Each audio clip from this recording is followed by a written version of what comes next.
Assalamualaikum warahmatullahi wabarakatuh. Ridho ilahi ta'ala wa khususan bibarakati suratil fatihah. A'udzubillahi minasyaitonirrajim. Bismillahirrahmanirrahim. Alhamdulillahirabbil alamin. Ar-Rahmanirrahim. Maliki yaumiddin. Iyyaka na'budu wa iyyaka nasta'in. Ihdinas siratal mustaqim. Shiratal ladzina an'amta 'alaihim ghairil maghdubi 'alaihim waladdallin. Amin. Bismillah, alhamdulillah, la haula wala quwata illa billah. Asyhadu alla ilaha illallah wahdahu la syarikalah wa asyhadu anna sayyidana Muhammadan abduhu wa rasuluhu la nabiyya ba'dah. Allahumma ya muqallibal qulub tsabbit qulubana ala dinik. Allahumma iftah qulubana ka futuhil arifin wa nawwir qulubana bi hidayatil yaqin. Rabbi shrah sadri wa yassir li amri wahlul 'uqdatam min lisani yafqahu qauli. Alhamdulillah para ibu, para bapak, kita teruskan malih nggih. Kita masih serangkai dengan hafidu ala sholawati wa sholatil wusta. Ayat berikutnya ayat 240 kalau tidak salah, 239. Nah, 240 nanti. A'udzubillahi minasyaitonirrajim. Bismillahirrahmanirrahim. Fa in khiftum farijalan aw rukbana. Ini 239-nya ini. Ini masih satu rangkai dengan ayat kemarin. Sekalipun karena fa in khiftum lan mongko lamun wedi sira kabeh dalam kondisi takut, dalam kondisi yang namanya syiddatul khauf, ada namanya salat syiddatul khauf atau dalam salat khauf, salat yang dalam kondisi terancam. Contohnya dalam kondisi perang atau dalam kondisi di pengungsian, ya, yang tingkat keamanan ketika kita sholat normal itu terancam. Padahal kita dituntut untuk hafidu ala, tetap merekso. Jadi sholat itu gak boleh selama akal kita sehat itu gak boleh dilalaiaken, disembronokan. Makanya ada ulama yang cukup ekstrim, orang yang gak sholat itu tondone akale ora beneh. Jadi selama orang itu akalnya beneh, ya sholat itu indikatornya. Tapi kalau diomong kados ngoten niki kan tersinggung, banyak orang yang tersinggung. Tapi wonten sing pendapat kados ngoten niku. Nah, fa in khiftum mongko lamun padha wedi sira kabeh karena apa? Min aduin, karena ada perang, ausailin utawa ya adanya binatang buas, ausailin utawa ana banjir, ausabuin utawa karena terancam di ya, sehingga kita ini kesulitan untuk sholat normal tuh sulit gitu loh. Farijalan mongko sholate sira kabeh hale podo sambil berjalan lumaku. Farijalan itu jamu rojilin. Rojilin itu artinya berjalan, lumaku, berjalan cepat, bukan berjalan. Jadi sambil berjalan ya gak apa-apa. Ya itu. Ini menunjukkan saking pentingnya sholat. Jadi kalau kita ini terancam karena banjir bandang, wah, kemudian kita dituntut untuk mencari tempat yang lebih tinggi, atau karena banyaknya binatang buas, ya, sabu itu bien. Kenapa tafsiran ini masih memungkinkan ada binatang buas? Karena dulu alase luwih ombo tinimbang. Saniki alasnya pun telas, terutama di Pulau Jawa, dari Banyuwangi ngantos ujung kulon, Bu, kalau panjenengan touring, hampir tidak ada tempat yang dulu dianggap angker yang dianggap hutan belantara itu hampir tidak ada.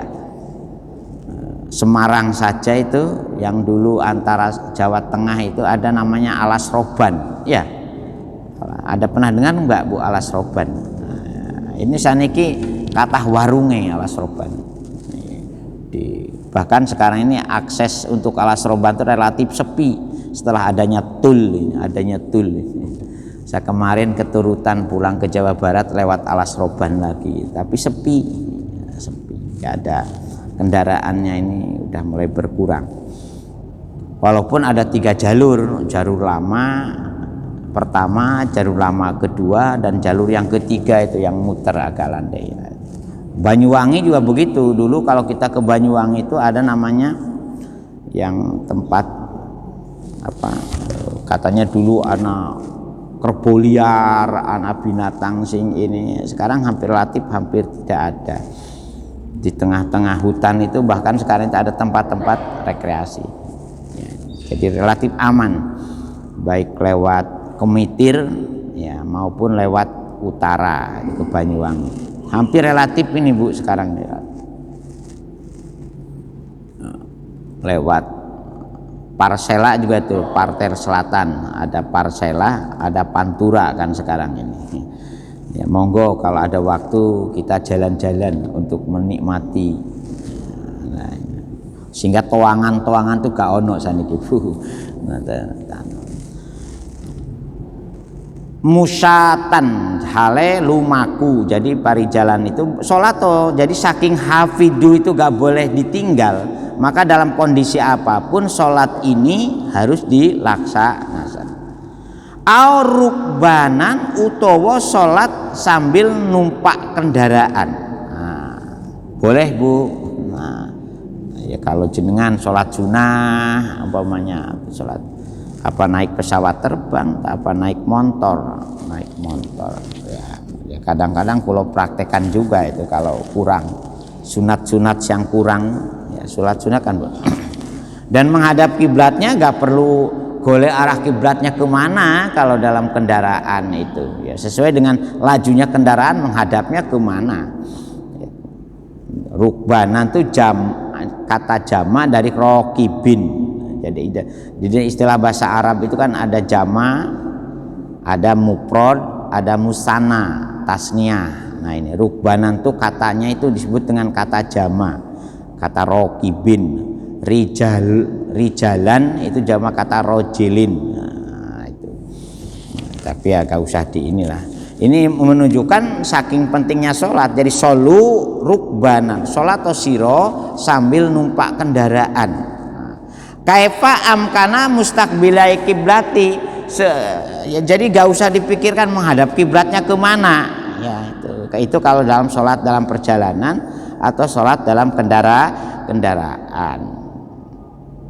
Kaya apa menghadap kiblatnya ya, yang penting ya, kalau pakai usoli ya penting ada kata-kata mustaqbilal kiblah. Nah disinilah para ulama tasawuf memaknai kiblat itu jangan hanya Ka'bah saja pemahamannya itu. Kiblat itu pusat konsentrasi kita menghadap Allah Subhanahu wa taala. Itunya itu apa namanya?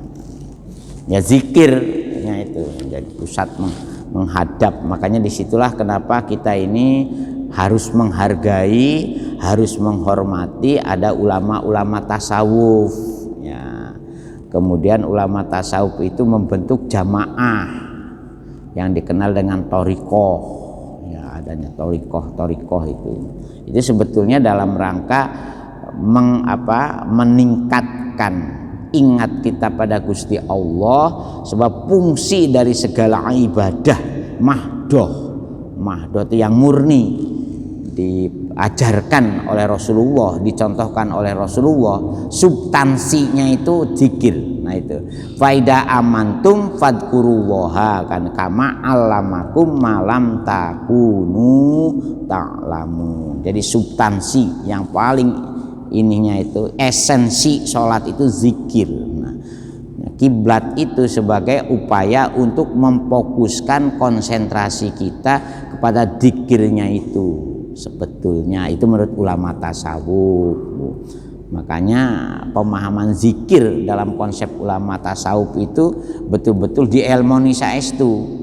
Ada zikir jahri, ada zikir khofi, ada zikir siri. Nah, zikir siri ini kalau kita ini sudah tidak bisa bergerak apapun fisik kita, apakah jantung berdenyut itu bisa dibarengi zikir apa tidak? Nah, makanya ada training zikir siri itu zikir yang bersamaan dengan denyutnya jantung. Jadi hebat itu. Jadi sehingga nggak ngowoh keluar masuknya napas itu. Jadi sama di zikir. Nah sekarang ini kan sedang viral juga itu oleh Ar-Razi, Ustadz Ar-Razi mengajarkan zikir model-model itu. Dulu seolah-olah hanya barang langka untuk mengenali cara berzikir. Nah, tapi sekarang ini sepertinya sudah dianggap barang ini sembah. Nah, sekarang bagaimana ruku dan sujudnya? Wa yu'mi'u birruku'i wa sujudi. Ya, kalau kita sambil berjalan atau dalam kendaraan, mikir ruku sujudnya jangan seperti ruku sujud dalam keadaan normal. Yang penting ada ininya aja, ada isyarat, oh ini gerak ruku, oh ini gerak sujud, ini duduk di antara sujud, ini sujud lagi, kemudian tangi lagi, ya duduk sambil duduk di kendaraan. Masa jenengan sholat di kendaraan berdiri, walaupun ada di kereta api, nah ini atau di kapal laut. Nah kalau jenengan di kereta api memang masih memungkinkan. Karena di kereta api itu ada musolanya sekarang Bu, ya. Kalau panjenengan numpak kereta api itu ada musolanya, diberi satu ruang, ya. Cuman kalau kadang-kadang kalau berdiri itu ya goyang-goyang juga itu. Ya, kalau yang nggak biasa bisa ceblok, ya. Terjelungup Bu, ya. Pesawat di ini juga gitu di kapal laut. Jadi kalau panjenengan ini nyebrang sampai atau numpak kapal pesiar, sekali-sekali lah rombongan jamaah Kebon Sari numpak kapal pesiar umpama mau senang dunia itu ya. Nah itu ya, bahkan di ini di kapal-kapal laut yang ada VIP-nya, tempat bercengkramaknya itu ada, bahkan ada musolanya, bahkan ada sholat Jumat. Kalau panjenengan nyebrang Jawa Sumatera pas jam Jumatan, karena waktunya lebih dari 1 jam, itu bisa Jumatan di atas kapal, dan disediakan itunya juga cukup luas juga, musolanya itu cukup bagus kalau yang kapalnya bagus. Ya.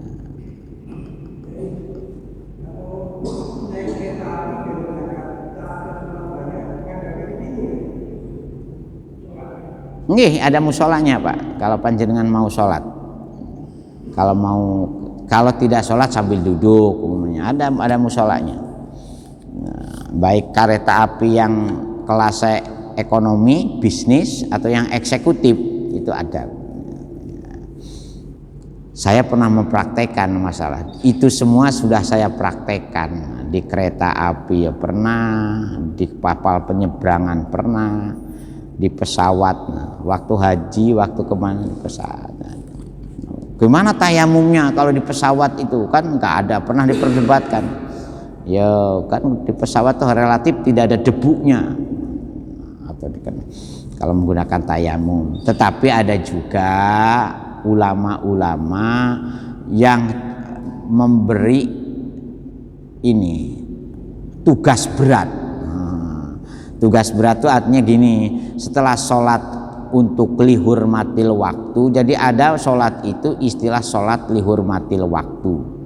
Waktunya sholat dalam kondisi apapun, bahkan sekalipun tidak dalam kondisi suci, karena susahnya kita mau wudhu atau mau tayamum, maka sholatlah sholat lihurmatil waktu. Tetapi sudah dalam kondisi normal, ketemu tempat yang normal, kita ada baleni dengan kodo, dengan cara mengkodoi sholat lihurmatil waktu itu. Ada ulama Syafi'iyah yang membolehkan seperti itu.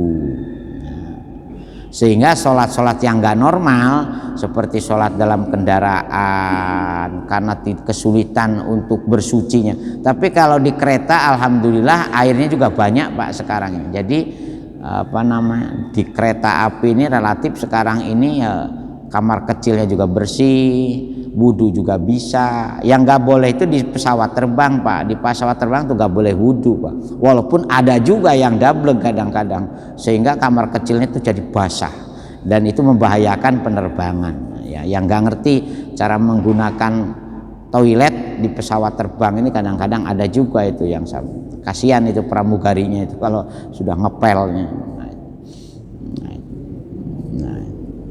Gitu. Jadi ada yang namanya sholat lihurmatil waktu saja, karena dalam rangka hafidunya itu, dalam rangka ngerekso waktu sholatnya itu, makanya para ulama ada yang memberi pembelajaran sholat lihurmatil waktu. Contoh panjenengan umpamanya bepergian, pakaiannya najis, nggak bawa salin, nggak bawa sarung, tetapi waktunya sholatnya nggak boleh dilanggar, nggak boleh diabaikan gitu. Maka sholatlah lihurmatil waktu. Ada, kalau sholat lihurmatil waktu tergantung tempatnya. Kalau tempatnya normal ya seperti sholat normal, hanya syarat sahnya sholat tidak terpenuhi secara baik. Jadi kan ada syarat sahnya sholat Bu nggih. Apa saja syarat sahnya sholat itu Bu? 1. Suci dari hadas dan najis. Yang kedua satrul aurat. Yang ketiga ya paling tidak 2 itu aja lah yang pentingnya.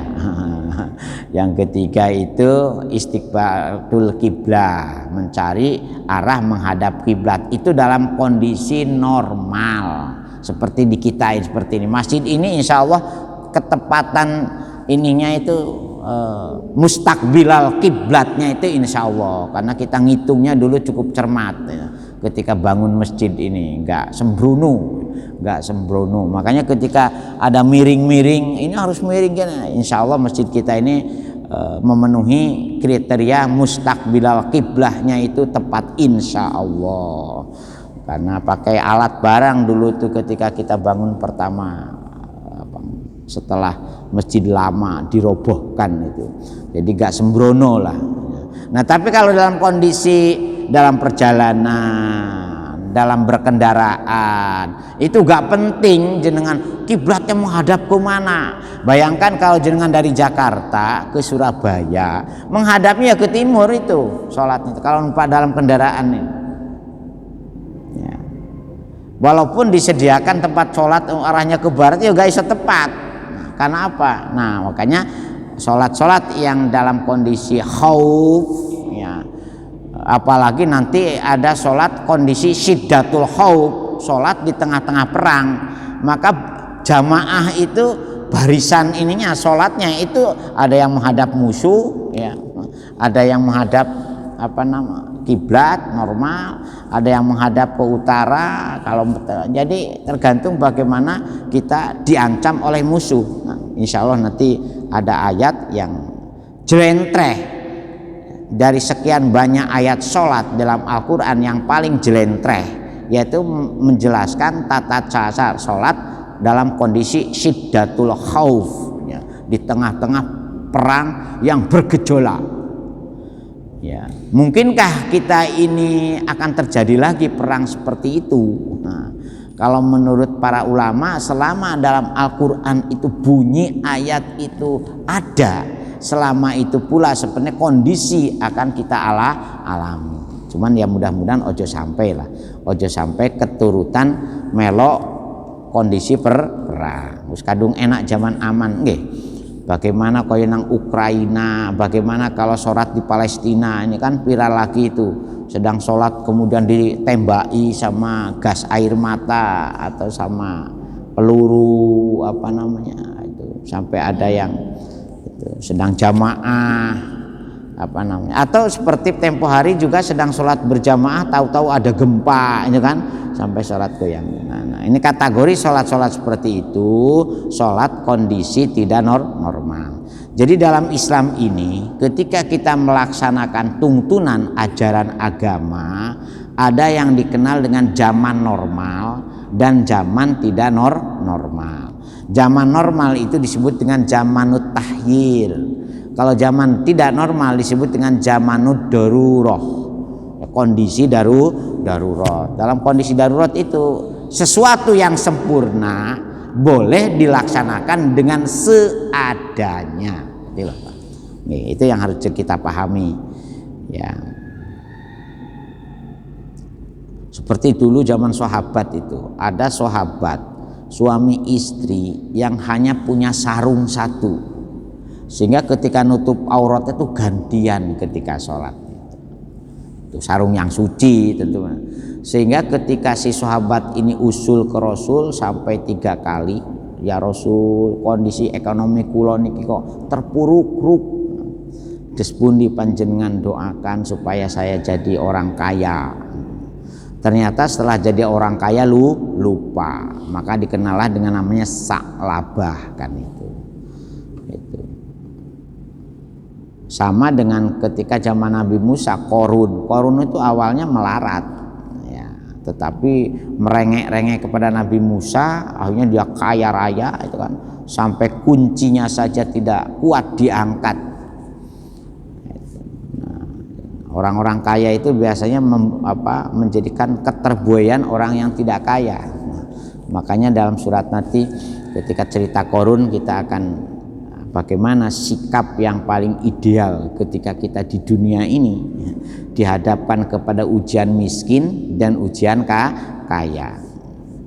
Faida amintum, maka tatkalane panjenengan semua dalam kondisi aman kembali, aman minal khaufi, dari kondisi yang menakutkan, keadaan yang menakutkan, itu fadzkurullaha, moko iling nang Gusti Allah seperti halnya dalam kondisi normal. Jadi solunya itu dai solu tegasnya kalian semua sholat kama alamakum, sebagaimana Gusti Allah sudah mengajarkan kepada kita dalam kondisi normal. Itu loh, itunya itu. Makanya jangan kaget ya kalau panjenengan ada orang yang sholat kodok, walaupun ada juga yang gak ada sholat kodok-kodokan, karena sholat itu harus sesuai dengan waktunya. Jadi yang disebut dengan adarus sholat itu ada ulama yang tidak mau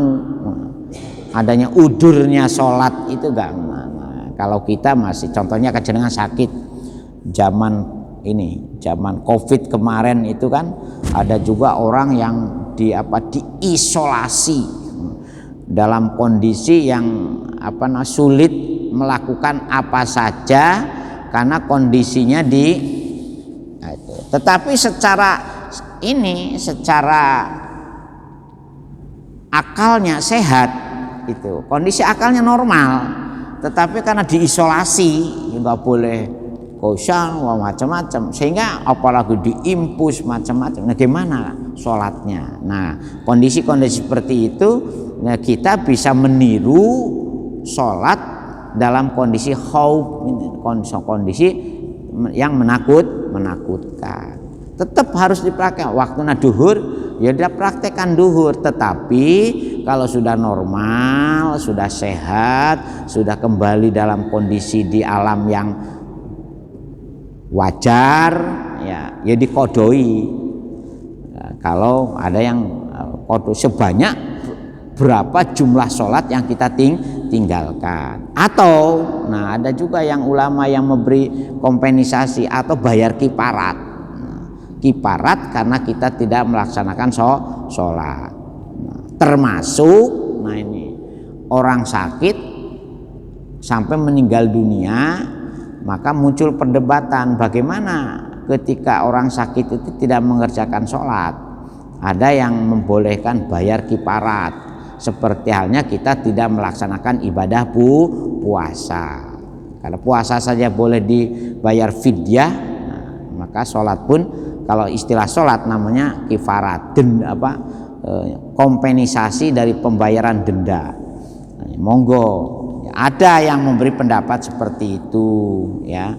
Itu jadi kita ini gak usah ini. Jadi alternatif ketika kondisi kita ini tidak normal, maka ada solusi ya, ada solusinya. Ada yang cukup ya istighfari saja, karena sholat itu hubungannya dengan apa? Dengan hablum minallah, jaluk sepuro nang Gusti Allah. Ketika kita sholat kita masih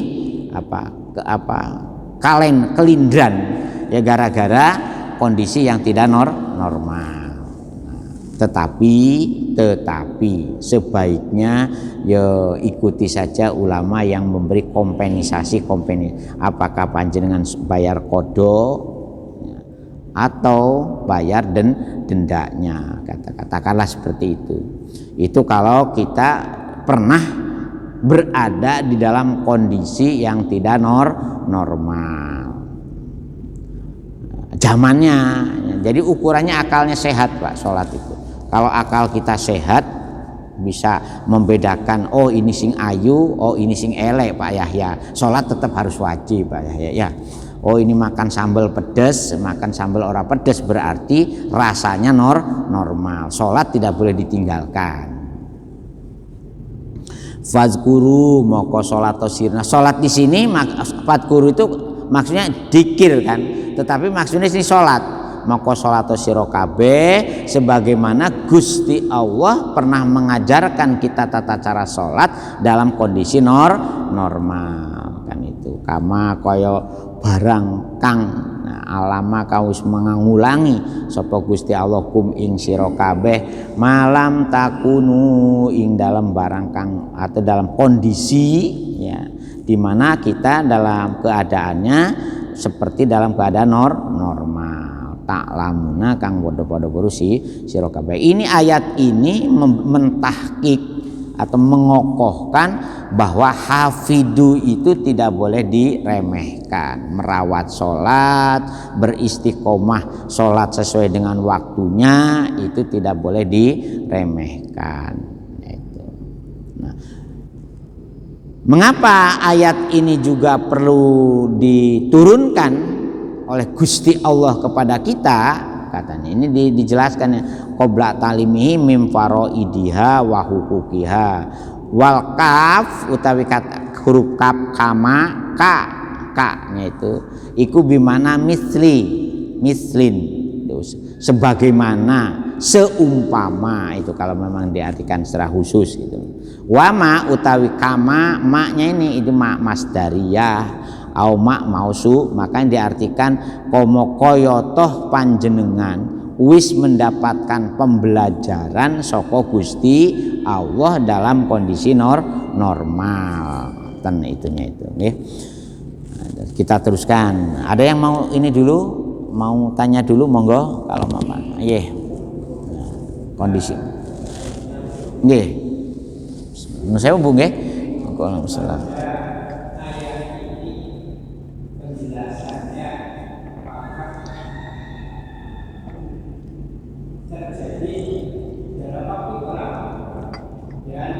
Salah satunya.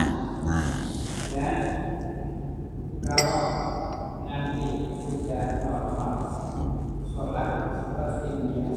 Nggih.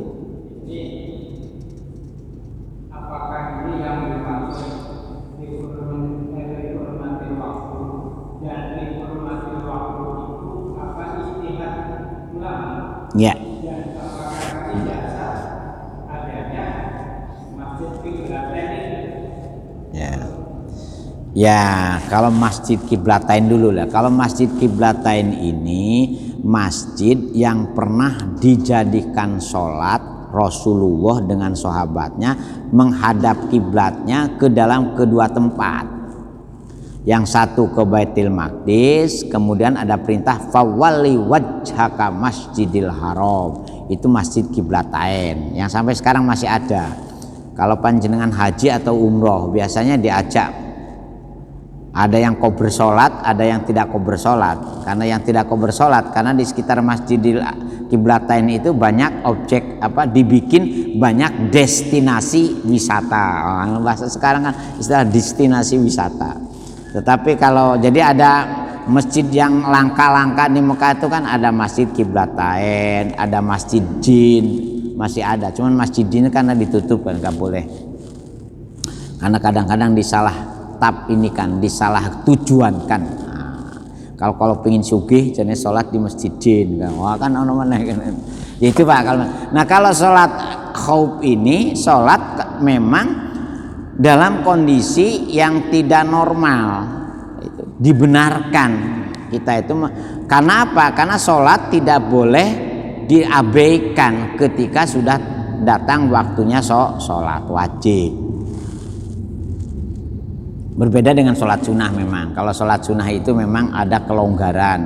Contohnya kalau sholat sunnah itu boleh sambil duduk, Bu. Jadi kalau panjenengan itu walaupun kuat berdiri, kalau sholat sunnah boleh duduk. Nah, itu, Pak. Ini sholat wajib, Pak. Karena saking pentingnya sholat dalam rangka kita ini tidak boleh mengabaikan sholat. Kondisi khauf itu salah satunya perang, salah satu perang itu. Makanya di sini diberi contoh selain perang apa saja. Contohnya adanya banjir. Ya itu. Contohnya lagi adanya terancam oleh binatang buas. Boleh jadi kalau panjenengan sholatnya sedang kemah di calon ibu kota baru kan ada Pak Presiden dengan para menterinya sampai berkemah di calon ibu kota baru kan. Tapi itu kondisi ini memungkinkan terjadi sewaktu-waktu ya. Apa karena bencana, apa karena ada ancaman musuh, apa ada karena ancaman binatang buas, itu kan kondisi-kondisi yang enggak normal. Artinya sholat pun harus menjaga. Contohnya contoh konkret yang dikaji oleh para ulama. Kalau panjenengan sholat di tengah-tengah sholat tahu-tahu ada ulo, nggih, gimana sholat jenengan? Oleh ulo boleh dipukul, cari golek pemukul untuk dibunuh boleh, dan tidak membatalkan sholat. Jadi setelah membunuh itu jenengan teruskan lagi sholat, itu boleh, sah. Itu contohnya. Jadi kondisi khauf ini adalah sholat-sholat yang dalam kondisi yang tidak normal. Nah kalau kondisi yang tidak normal seperti itu, maka sholatlah sebisanya, kan akhirnya sebisanya. Di sini diperintahkan sambil berjalan atau sambil berkendaraan sebisanya. Nah kemudian ada ulama yang berhati-hati karena sebisanya ini boleh jadi kondisinya kita ini ya juga tidak tenang, kemudian kesucian tempat ketika kita di kendaraannya tidak terjaga dengan baik umpamanya. Kemudian pakaian yang kita pakai juga ternyata ada kemungkinan ketempelan benda najis semuanya. Nah, maka ketika sholat yang tidak normal itu niatilah sholatnya lihurmatil waktu saja. Nanti setelah ketemu kondisi yang normal, tempat yang normal, dibaleni dengan niat mengkodoi. Makanya golongan Syafi'iyah membenarkan ada sholat kodo, sholat nambeli ketika sholat kita belum sempurna. Nah, termasuk yaitu saya contohkan tadi orang yang zaman pandemi ya, yang diisolasi kemudian dia tidak bisa sholat normal, atau pakaiannya ya karena belum tentu yang dipakai berhari-hari itu jangan-jangan ketetesan kencing segala dalam kondisi najis, maka sholatlah dihormati waktu saja. Nah, kalau menurut golongan pendapat Syafi'iyah, jadi golongan pendapat Syafi'iyah ini ada celah-celah di mana kita ini ada semacam inama ala usri itu yusra, karena inna wa yuridi bukumul yusra wala yuridi bukumul usra-nya itu bisa dipraktekkan. Gusti Allah sakjane nuntut ibadah ke kita itu bukan untuk mempersulit diri. Carilah yang termudah. Tetapi jangan sembrono, itu aja masalahnya. Ngoten Pak nggih.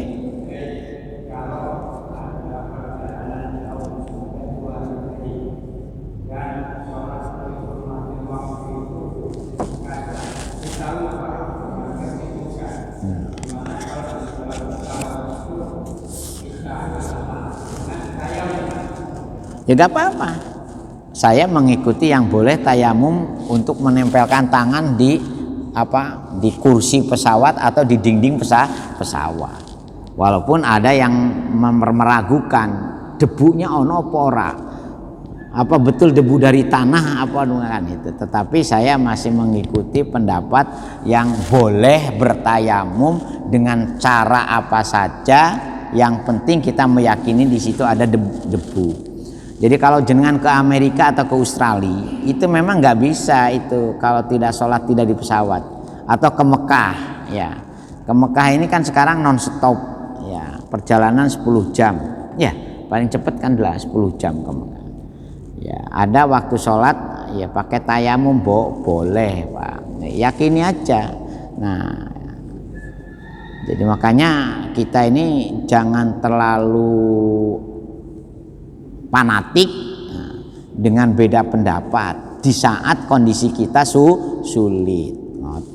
Sama dengan ibu-ibu, habis haid nggak ada air, ya tayamum boleh Bu. Tayamumnya gulung-gulung kayak kucing ya tidak, ya tayamumnya cukup mengusap wajah dengan bapak tangan. Kok jenengan tayamumnya guling-guling itu ya. Jadi tayamum itu makanya niate itu kan kalau ngerti bahasa Arab ya pakai bahasa Arab, kalau tidak ngerti bahasa Arab niat kula tayamum kangge ganteni mandi wajib karena haid. Nah itu niat kula tayamum karena ganteni wudu kangge salat. Nah itu listibahatil. Nah itu kalau ngerti bahasa Arab ya pakai bahasa Arab, ya kalau gak ngerti ya bahasa Jawa mau kula niat tayamum kangge ngilangaken hadas besar ganteni mandi fardu karena Allah Ta'ala. Yang diusap ya cukup wajah dengan tap tangan kan itu wajah tangan nggak gitu. Nah itu intinya jadi supaya tidak ada mustamalnya dari debu yang sudah kita pakai, itu aja, gak usah. Pernah memang ada sahabat yang gulung-gulung di pasir, tapi sama-sama lapor ke Nabi, kula niki tayamume gulung-gulung di pasir. Yang satu lagi kula tayamume kados yang dijelaskan dalam Al-Qur'an, sing bener sing pundi bener kabeh. Sing penting kamu sudah mempraktekkan kan. Ngoten Pak nggih? Ada lagi Ibu-ibu? Nggih.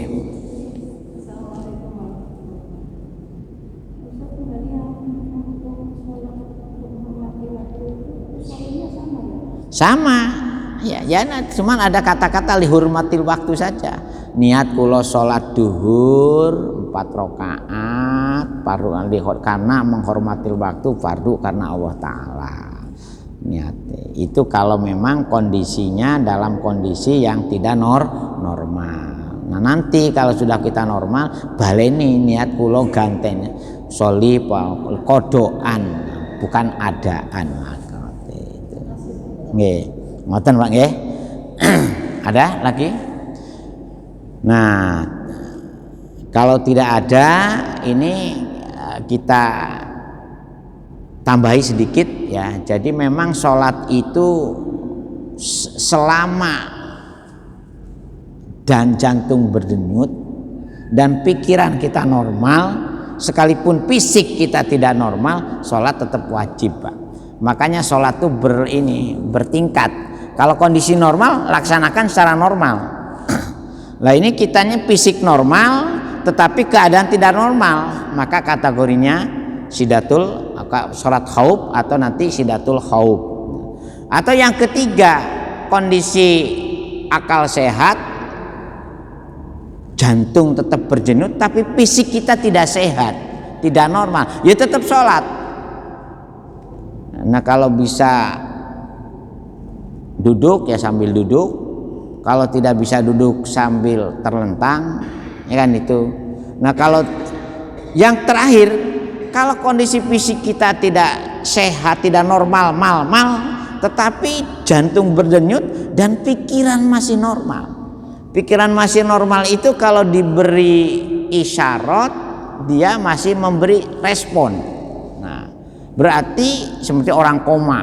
Orang koma itu kan orang belum dianggap mati karena jantungnya masih berdenyut, dan kalau diberi aksi dia memberikan reaksi respon, tetap wajib sholat. Makanya sholat yang kondisinya seperti itu, orang itu pakai sholat pakai isyarat.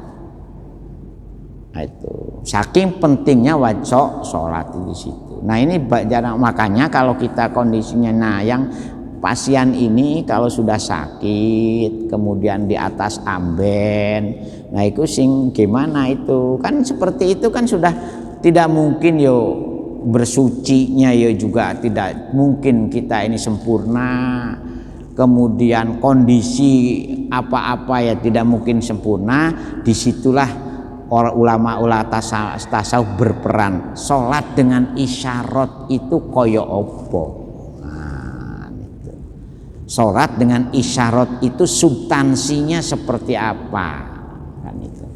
Maka kembali kepada surat Toha ayat 14 itu, inani ana Allah la ilaha illa ana fa'budni wa aqimi sholata li zikri, kan itu dalam surat 14 itu.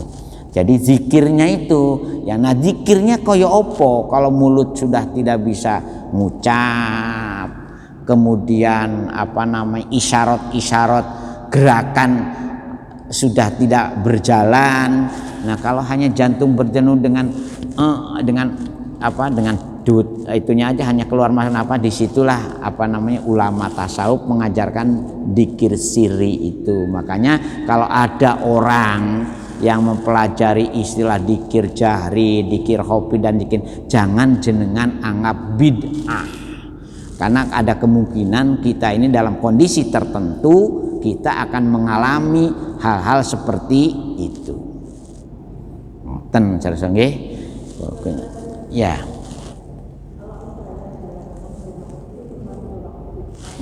Nggih.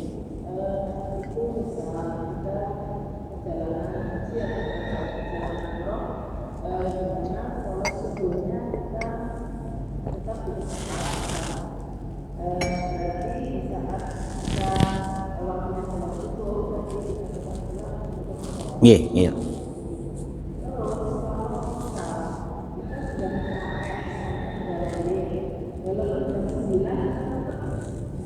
Nah, kalau kodok, jadi sholat kodok itu tidak terikat waktunya kapan saja boleh. Ya. Contohnya jenengan termasuk waktu-waktu yang diharamkan sholat pun itu kalau kita sholat kodok masih boleh. Yang diharamkan sholat itu ada berapa waktu, Bu?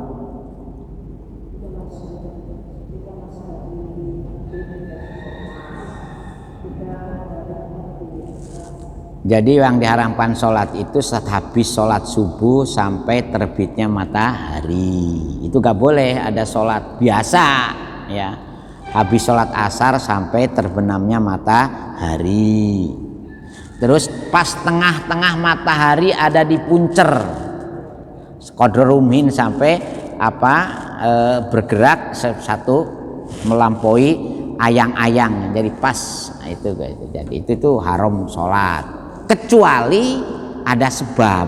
Nah, sebabnya itu ada 3. Sebab datang ke masjid, maka sholat tahiyatul masjid jam berapa saja boleh. Jadi contoh jenengan habis subuh ya, jalan-jalan, nah kemudian mau kembali lagi ke masjid, mau iktikaf, kemudian begitu masuk ke masjid jenengan sholat tahiyatul masjid itu boleh, akan ada, atau ada orang meninggal dunia termasuk, atau karena panjenengan membayar sholat karena punya utang sholat itu boleh. Itu kalau bayar kodo. Jadi enak. Kodo tahun yang lalu umpama Cik Alim biyen aku tahu apa, sebulan yang lalu duhurku tanggal sekian itu lali. Nah, dibayar sekarang boleh kalau yang itu. Jadi kulo niat sholat ngodoi sholat hari Rabu tanggal sekian bulan Januari. Itu bagi ulama-ulama yang membenarkan adanya sholat kodo dan sholat dihormatil waktu. Ada juga yang tidak mau, Bu, karena as-sholatu ala waktiha itu, iya kan, karena sholat harus tepat waktunya saja. Jadi kalau sudah lewat waktu ya sudah tidak perlu lagi ada. Ya monggo mawon, yang penting punya alasan yang dibenarkan, yang tidak ngawur. Kalau saya lebih cenderung ngodoi, ya, dari nambeli dengan sholat kodo. Tetapi jangan jenengan salahkan bid'ah, ya gak gitu. Karena kita punya alasan-alasan yang dibenarkan menurut istimbatul ahkam. Jadi ketika kita ini memperhatikan satu pendapat, tapi tolong ada dicek bagaimana turukul istimbatnya itu, metode yang digunakan oleh ulama itu ketika beliau berpendapat seperti itu seperti apa. Nah kemudian istimbatul ahkamnya, kemudian bagaimana ulama itu di dalam mengambil sumber dari Al-Quran atau sunnahnya itu, cara memahaminya seperti apa. Nah, jadi ada dua istilahnya alatnya itu, satu namanya istimbatul ahkam, yang kedua turukul istimbat. Nah kalau keduanya sudah betul boleh kita ikuti. Itu. Kalau keduanya itu memenuhi kriteria itu boleh kita ikuti. Dan sekarang yang kita praktekkan itu sebetulnya lebih banyak yang sudah mendapatkan perekaan oleh para ulama daripada orisinilnya langsung seperti apa yang dipraktekkan oleh Rasulullah. Abot kalau jenengan mengikuti seperti apa yang dipraktekkan oleh Rasulullah langsung harus sama, ya gak mungkin, ya, karena kondisi situasi dan itunya beda. Sholat pakai AC itu bid'ah, ya, karena dulu masjid-masjid gak pernah ada AC-nya. Jadi kalau semuanya, kalau panjenengan hanya ingin meniru 100% apa yang dipraktikkan oleh Rasul, mustahil. Oleh karena itu kita jangan mudah menyalahkan kepada yang lain. Yaitu tadi kriterianya, kalau istimbatul ahkamnya betul, kalau turukul istimbatnya betul, boleh kita ikuti. Al-Fatihah. Auzubillahi minasyaitonir rajim. Bismillahirrahmanirrahim. Alhamdulillah min hamdan na'imin hamdan syakirin hamdan wa afini amahu ikat mazidah ya Rabbana lakal ham kama yang bagali jalali wa syikawadi sultanik Allahumma salli Muhammad salatan tunjina biya minyakhul wal afat wa taqbilana biya jami'al hajat wa tatahirina biya min jami'is sayiat wa tarfana biha indaka jami'al khairat. Allahumma innaka ta'lamu sirri wa alaniyati faqbil ma'du waqdi hajat waqtini su'alana fa innaka ta'lamu ma fi nafsi fid dini wad dunya wal akhirati innaka ala kulli syai'in qadir inama amruhu ida arada syai'an ayyaku lahu kun fayakun rabbana atina fid dunya hasanah wa fil akhirati hasanah wa qina adzabannar subhana rabbika rabbil izzati amma yasifun wa salamun alal mursalin walhamdulillahi rabb. Sekurang dan menguapkan ihdinas siratal mustaqim. Assalamualaikum warahmatullahi wabarakatuh.